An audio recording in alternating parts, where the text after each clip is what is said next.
Okay. Good bad ugly பார்த்தீங்கன்னா, இன்னைக்கு காத்தால ரிலீஸ் ஆயிருந்துச்சு எல்லா தியேட்டர்ஸ்லயும். ஸோ அந்த படத்தோட ரிவ்யூ தான் இந்த வீடியோல பார்க்க போறோம். ஸோ இந்த வீடியோவை ஸ்கிப் பண்ணாம பாருங்க. ஸோ வாங்க வீடியோக்குள்ள போலாம். So good bad ugly movie எடுத்துக்கிட்டோம்னு பார்த்தீங்கன்னா, இது ஃபுல்லாமே ஃபேன் பாய் சம்பவம்ன்றது உங்களுக்கே தெரியும். ஃபேன் பாய் சம்பவம் அப்படின்னா என்னன்னா, லோகேஷ் கனகராஜ், கமலஹாசனை வச்சு விக்ரம் படம் எடுத்த மாதிரி, அதே மாதிரி கார்த்திக் சுப்புராஜ், ரஜினிகாந்தை வச்சு பேட்ட படம் எடுத்த மாதிரி. இந்த படம் எப்படி இருக்குன்றதை தாண்டி இந்த படத்தில் வந்து நம்ம ஏன் பார்க்கணும் அப்படின்ட்டு பார்த்தீங்கன்னா, ஃபுல்லாமே வந்து எல்லாமே ரெஃபரன்ஸாக இருக்குது அப்படின்னு சொல்லிட்டு ட்ரைலர்லாம் சொல்லியிருந்தாங்க. அதே மாதிரி தான் இருக்குது படம். பட் உங்களுக்கு வந்து எந்த இடத்துலையும் லேக் எடுக்காது. ஃபுல்லாகவே விறுவிறுப்பாக போகிற மாதிரி தான் இருக்குது. எடுத்தோடனே ஸ்டார்டிங்கில் வந்து பார்த்திங்கன்னா, தீனா ரெஃபரன்ஸோடு வந்து ஸ்டார்ட் பண்ணுறாங்க படத்தை. ரொம்ப நல்லா தான் போயிருந்துச்சு. சின்ன சின்ன லேக்கு அங்கங்கே பார்த்தாலும் லேக் அந்தளவுக்கு இழுத்துட்டு போகல படத்தை. அதாவது ஒன்லைன் பார்த்திங்கன்னா என்னென்னா, தன்னோட பையனுக்காக ஏகே வந்து எல்லாத்தையும் விட்டுறாரு. திருப்பியும் அந்த பையனுக்காகவே எல்லாத்தையும் தொட்டுறாரு. அதுதான் கான்செப்ட்டு. என்னென்னு பார்த்தீங்கன்னா, இவர் ஒரு கேங்ஸ்டராக இருப்பார். அதுக்கப்புறமா ஒருத்தர் திரிஷாவை கல்யாணம் பண்ணியிருப்பார். அவங்களுக்கு ஒரு குழந்தை வந்திருக்கும். அந்த குழந்தை வந்ததுக்கப்புறமா வந்து அவர் கண்டிப்பாக எல்லாத்தையும் விட்டுடணும் அப்படின்னு சொல்லிட்டு பார்க்குறாரு. அவர் பண்ண தப்பெல்லாம் தெரிஞ்சு போயிட்டு அவரே சரண்டர் ஆகுறாரு.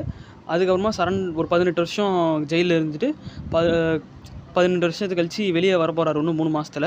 அந்த 3 மாதத்துக்கு முன்னாடியே வந்து அவருக்கு ஒரு பிரச்சனை வந்து தெரிய வருது. அவன் பையனுக்கு வந்து பிரச்சனைன்னு தெரிய வருது. அதனால் வெளியே வராரு.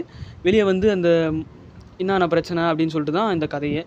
இந்த கதை பார்த்திங்கன்னா அந்தளவுக்கு இல்லை தான். பட் இருந்தாலும் எந்த இடத்துலையும் லேக் இல்லாமல் எப்படி பக்காவாக ப்ரெசென்ட் பண்ணணுமோ அப்படி ப்ரெசென்ட் பண்ணியிருக்காரு. ஓவரால் பார்த்திங்கன்னா நிறைய ரெஃபரன்சஸ் இருக்கும். பில்லா, தீனா, அட்டகாசம், வாலி எல்லா ரெஃபரன்ஸுமே இருக்கும். ஸோ இந்த படத்தில் பார்த்திங்கன்னா மெயின் ப்ளஸ் அப்படின்னு சொல்லிட்டு பார்த்திங்கன்னா ஜிவி பிரகாஷோட மியூசிக் தான். அதுக்கப்புறமா வந்து இந்த பழைய பாட்டெல்லாம் நிறைய வந்து ரீமேக் சாங் பண்ணி அங்கங்கே ப்ளேஸ் பண்ணியிருப்பாங்க. அதெல்லாம் கூட நல்லா தான் இருக்கும். அதுக்கப்புறமா பார்த்திங்கன்னா விஜய் வந்து ஒரு 2 டைலாக் இருக்கும். அந்த போர்ஷன்ஸ்லாம் வரும்போது செம்மையாக இருந்துச்சு. அதுக்கப்புறமா இந்த படம் ஃபுல்லாமே ஸ்டார்டிங்லேருந்து எண்டிங் வரைக்கும் யாருக்காக நான் பார்க்கணுன்னா ஏகேக்காக பார்க்கலாம். அதாவது அஜித் குமார் சாருக்காக பார்க்கலாம். ஒரு தலை ஃபேனாக இருந்து ஒரு ரசிகன் அப்படின்னு சொல்லிட்டு இருந்தீங்கன்னா உங்களுக்கு கண்டிப்பாக இந்த படம் வந்து ரொம்ப ஒரு இதுவை கொடுத்து தான் ஆகும். அதில் வந்து எந்த ஒரு மாற்று கருத்துமே இல்லை. ஏன்னா ஒரு ஃபேன் பாய் எடுக்கிறாருன்னும் போது ஃபுல்லாமே இதுவாக தான் இருக்கும்.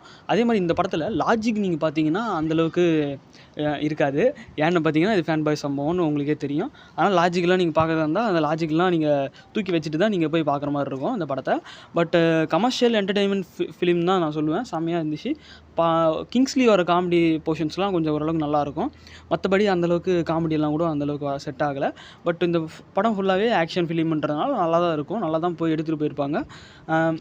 இந்த படம் ஃபுல்லாமே ஏகே அதுதான். அப்புறமா வந்து நிறைய இடத்துல வந்து பில்டப்பாக இருக்கும். பில்டப் பண்ணுற மாதிரி நிறையா சீன்ஸ்லாம் இருக்கும். அதாவது வர ஒரு கேரக்டரும் ஏகே வந்து பில்டப் பண்ணுற மாதிரி தான் இந்த சீன்ஸ்லாம் இருக்குமே. ஸோ அது வந்து மற்ற ஃபேனுக்கு எப்படின்னு சொல்லிட்டு தெரியல. பட் ஒரு தலை ரசிகனா அந்த ஐப் வந்து நமக்கு வந்து இருந்துகிட்டே தான் இருக்கணும். ஏன்னா நம்ம வந்து தலை ரசிகர் இல்லையா? அதனால் பட் மற்ற ரசிகர்களுக்கு வந்து நியூட்ரல் ரசிகர்கள், வெறும் சினிமா ரசிகர்கள்லாம் பார்த்திங்கன்னா அது வந்து கொஞ்சம் என்னடா எப்போ பார்த்தாலும் வந்து அவர் இப்படி ரெட் ட்ராகன்ன்றாங்க, ஏகே அப்படின்றவங்க புலின்றாங்க அப்படின்னு சொல்லிட்டு சொல்கிற மாதிரி இருக்கும். பட் ஒரு தலை ஃபேன்ஸ் அப்படின்னு சொல்லிட்டு பார்த்தோன்னா அது வந்து ஓரளவுக்கு ப்ளஸ்ன்னு தான் சொல்லணும்.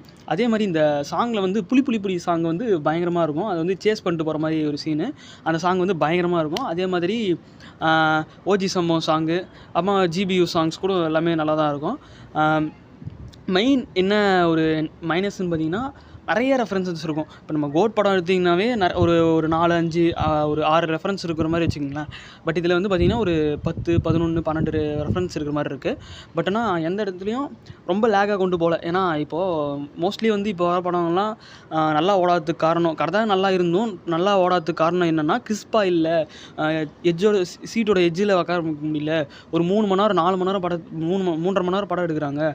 அதனால தான் வந்து அந்த டியூரேஷன்னால தான் இதுவாகுது, மைனஸாக இருக்குது அப்படின்றதுனால தான் இந்த படத்தை வந்து கரெக்டாக அந்த ஒரு 230 மினிட்ஸ்லேயே நல்லா கொடுத்து பேக்கப் பண்ணி இது பண்ணி முடிச்சுட்டு அது நல்லா ப்ரெசென்ட் பண்ணிட்டதுனால நல்லா ஓரளவுக்கு என்டர்டெய்னிங்காக போகுது. ஸோ ஓவராலாக இந்த படம் எப்படி இருந்துச்சுன்னு பார்த்தீங்கன்னா ஒரு தலை ரசிகனாக சொன்னால் செம்மையாக இருந்துச்சு. ஒரு மசாலா என்டர்டெயின்மெண்ட் மூவின்னே சொல்லலாம். பட் ஒரு நியூட்ரல் ரசிகர்னும் போது கொஞ்சம் ஓவராக இருக்கிற மாதிரி தான் தெரியுது. ஏன்னா ஆனால் ஃபேன் பாய் சம்பவம்னாலே ஒரு ஓவர் ஐப் இருக்க தானே செய்யும். ஏன்னா நீங்கள் ரஜினிக்கு பேட்ட படத்தில் ஒத்துக்குவீங்க, விக்ரமுக்கு கமலஹாசன் படத்தில் நீங்கள் வந்து விக்ரமுக்கு ஒத்துக்குவீங்க. ஆனால் குட் பேட் அக்லியில் தல அஜித்துக்கு ஒத்துக்க மாட்டிங்களா? ஏங்க எந்தெந்த படமோ வருது, நார்த்துலேருந்து வருது, புஷ்பா 2 அதெல்லாம் வந்து நீங்கள் லாஜிக் பார்க்கல. பட் இந்த படத்துக்கு மட்டும் நீங்கள் லாஜிக் பார்த்து இது பண்ணுவீங்களா? அப்படிலாம் இல்லைங்க. எல்லாமே ஒரு சினிமா தான். எல்லாமே ஒரு இதுதான். எல்லாமே ஒரு கண்ணோட்டத்தில் தான் பார்க்கணும். எனக்கு ஒரு பெர்ஸ்பெக்டிவ் இருக்கும், உங்களுக்கு ஒரு பெர்ஸ்பெக்டிவ் இருக்கும். எண்ட் ஆஃப் த டே படம் எப்படி இருக்குது, ஓவராலாக எப்படி இருக்குன்றத தான் நம்ம பார்க்கணும். ஸோ இந்த படம் நல்லா இருந்துச்சு. உங்களுக்கு பிடிச்சிருந்துச்சுன்னா நீங்களும் போய் பாருங்கள். Okay, this video is sponsored by மோடி ஷாப்பிங் ஆப். மற்ற ஷாப்பிங் ஆப்பை நீங்கள் கம்பேர் பண்ணும்போது இந்த ஆப்பில் பார்த்தீங்கன்னா நிறையா சலுகைகள் இருக்குது. டிஸ்கிரிப்ஷன் லிங்க் இருக்குது, செக் அவுட் பண்ணி பாருங்கள்.